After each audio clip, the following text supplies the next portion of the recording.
Thanks Brilliant for sponsoring this video. Stay to the end of the video to learn more about their interactive learning platform and for a little giveaway. So you finally built your gaming PC. You spent hundreds of dollars, you've waited months, and then you let it look like this. No. We do not do this here. Over the last year, I've experienced PC building as an art form, and although I don't think my creations are good enough to hang in the Louvre, I do want them to be good enough where if my mom would see them, she'd be like, wow son, that's a nice computer.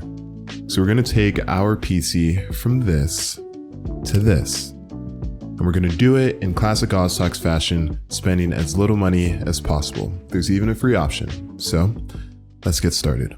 The most important aesthetic upgrade of any gaming PC is cable management, and thankfully it's completely free.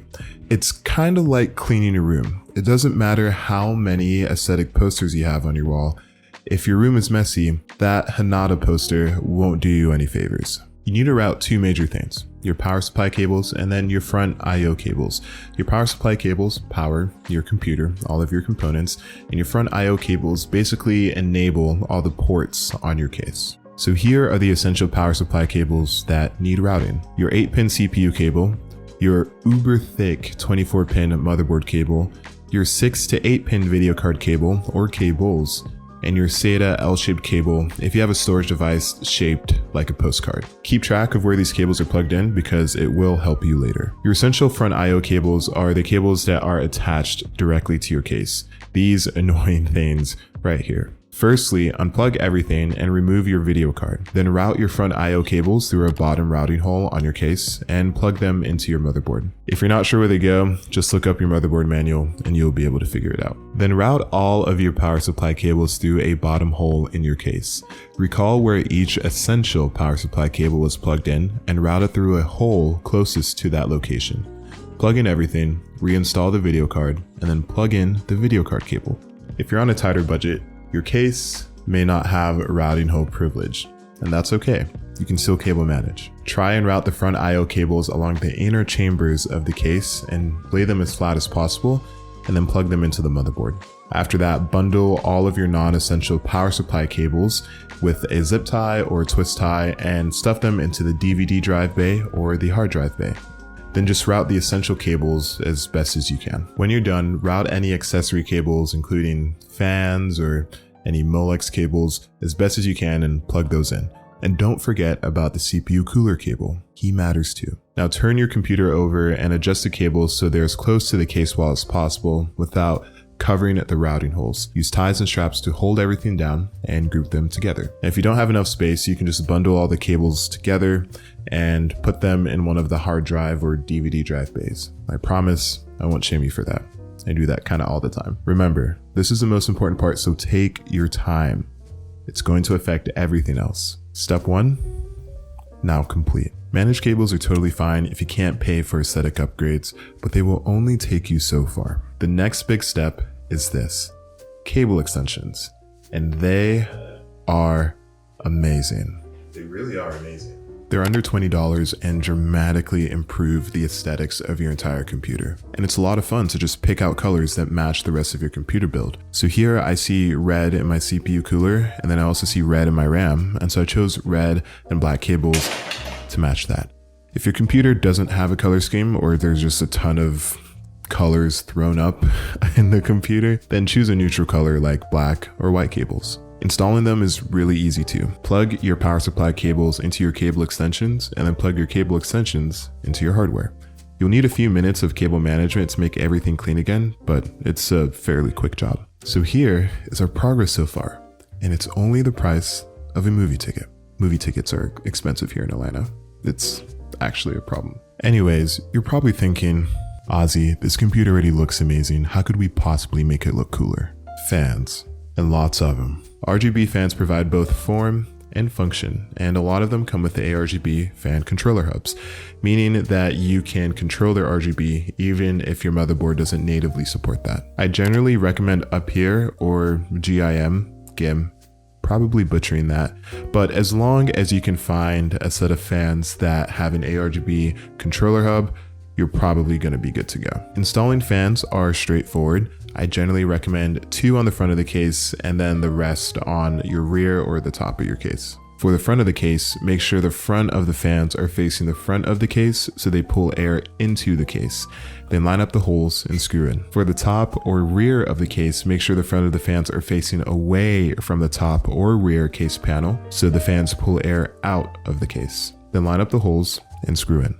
Afterwards, plug your SATA cable into your fan controller for power, plug your fans into your fan controller for the fan's power, and then plug your fan controller into your motherboard. And voila, your PC looks even cooler. Literally, too, because you have fans. Should be a comedian. Now, if you want to stop here, you totally can, but I think the cherry on top, the final finesse, I would say, is vinyl wrap. If your computer case does not have a covered power supply, or you can see one of your storage devices from the outside looking into the computer, you might want to try vinyl wrap. It's fairly expensive for the amount that you use, but I think it's worth it to pull everything together. And if the colors of the wrap match the colors of your cables or whatever else color scheme you're going for, it's gonna look good. You can't go wrong with it. At the moment, our computer is completely finished. Let's go back in time a little bit to when our Chad computer was a sad computer. I remember it like it was yesterday. He was alone, scared, maybe even a little bit naive, but with a little bit of time, maybe just a little bit of money and self-care, we took that to this. Clearly, with a little bit of time, you can definitely change the looks of your computer, and it's only as much as you want to spend, ranging from $0 all the way up to $60, using all the components I talked about here. And also, just in case this wasn't clear, don't sacrifice aesthetics for performance. It's really easy to upgrade your looks. It's more effort and more money and potentially more time to upgrade your components. As a rule of thumb, I cap my aesthetics budget at a maximum of 10% of the total budget of the computer. So if I'm spending $300 on a computer, I might put $30 maximum into aesthetics. $600 on a computer, $60, so on and so forth. Just depends on how much you value the look of your PC. So changing gears a little bit, I'm not sure if you guys know this about me, but I actually only do YouTube as a part-time hobby. When I'm not making videos, I work as a firmware engineer, and I love the current setup that I have. It combines some of my favorite things, computers and then education.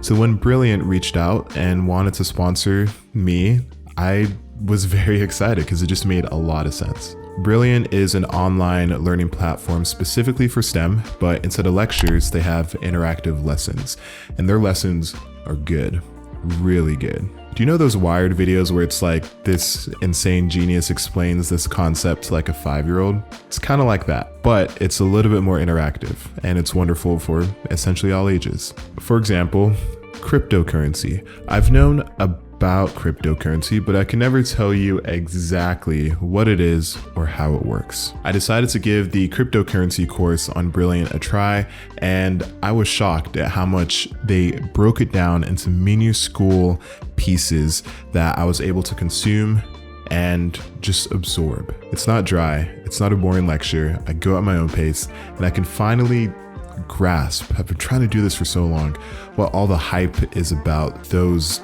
weird NFT monkey things that keep showing up on my Twitter timeline. With all that being said, it's a really solid platform, and it's completely free to sign up and to try out.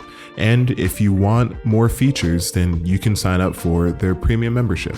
You receive things like more in-depth courses and offline capabilities, etc. And if you use my link, brilliant.org/OzTalksHW, the first 200 people will get 20% off an annual membership. So try it out. Let me know what you guys think. And with Brilliant's help, I can give away some cool goodies for you guys. So I'm going to give away 2 sets of RGB fans, 2 sets of colored cables, and then 2 sets of vinyl wrap for 2 of you guys who are watching this video. All the details of that will be somewhere in the description, probably in a Gleam link. And yeah, check it out. With all that being said, I hope you guys enjoyed this video. I hope you found it useful, informative, helpful, all of that stuff. And let me know if you're also coming to a point of trying to build the aesthetic of your computer. I kind of went through that process this last year. All right, I'll see you guys in the next video. Peace. Killed that one, right? Yeah, I know.